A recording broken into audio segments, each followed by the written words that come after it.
आज के इस वीडियो में हम डिफेक्ट्स ऑफ आई और उसके करेक्शन को समझने वाले हैं। Defects of I basically 2 types के होते हैं, मायोपिया और हाइपरमेट्रोपिया। ये नाम सुनते ही कन्फ्यूजन होता है ना, कोई बात नहीं। इस वीडियो के लास्ट तक आप सीख चुके होंगे कि मायोपिया क्या होता है और हाइपरमेट्रोपिया क्या होता है, और उन दोनों के बीच के अंतर को भी समझ चुके होंगे। तो चलिए शुरू करते हैं इस वीडियो को बिना किसी देरी के और समझते हैं इन डिफेक्ट्स के बारे में।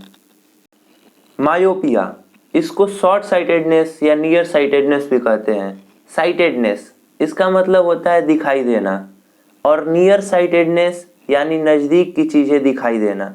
तो ऐसा डिफेक्ट्स जिसमें हमें नज़दीक की चीज़ें दिखाई देती हैं लेकिन दूर की चीज़ें नहीं दिखाई देती, ऐसे डिफेक्ट्स को हम मायोपिया कहते हैं या नियर साइटेडनेस कहते हैं। भी हम किसी चीज़ को ठीक तरीके से देख रहे होते हैं, इसका मतलब कि जो लाइट हमारी आंखों के अंदर जा रही होती है वो एग्जैक्टली रेटिना पर अपना इमेज बना रही होती है। मायोपिया में यह लाइट रेज रेटिना पर फोकस होने की बजाय उससे पहले ही फोकस हो जाती हैं या आपस में ये लाइट रेज मिल जाती हैं, इस वजह से हमें वह चीज़ दिखाई नहीं देती है। मायोपिया होने के 2 कारण हो सकते हैं।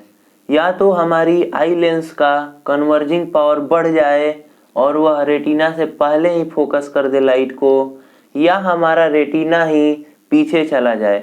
अब रेटिना कैसे पीछे जा सकता है?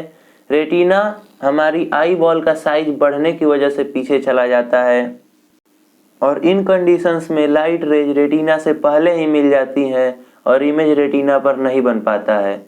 इसको करेक्ट करने के लिए हम कनकेव लेंस का इस्तेमाल करते हैं, क्योंकि हम जानते हैं कि कनकेव एक डाइवर्जिंग लेंस होता है और यह लाइट रेज को फैला देता है।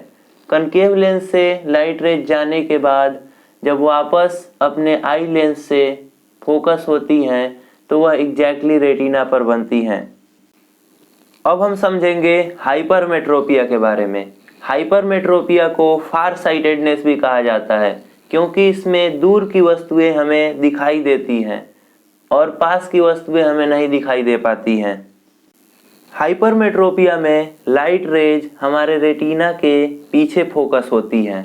हाइपरमेट्रोपिया होने के 2 कारण हो सकते हैं।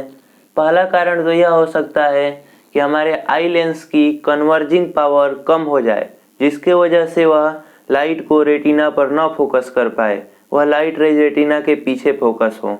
या ये भी हो सकता है कि रेटिना ही हमारा आगे आ जाए, यानी हमारे आई बॉल का साइज छोटा हो जाए, जिसके वजह से वह लाइट रेज जो रेटिना पर फोकस हो रही थी वो रेटिना के पीछे फोकस हो। हाइपरमेट्रोपिया को ठीक करने के लिए हमारे चश्मों में कन्वेक्स लेंस लगाया जाता है, क्योंकि हम जानते हैं कन्वेक्स लेंस एक कन्वर्जिंग लेंस होता है जो हमारी आई लेंस के पावर को बढ़ा देगा, और जो लाइट रेज पहले रेटिना के पीछे फोकस हो रही थी वह अब एग्जैक्ट रेटिना पर फोकस होंगी और चीज़ें हमें साफ साफ दिखाई देने लगेंगी।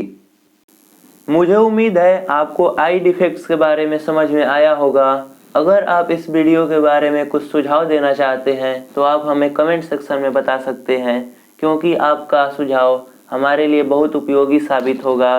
वीडियो को अंत तक देखने के लिए आपका दिल से धन्यवाद।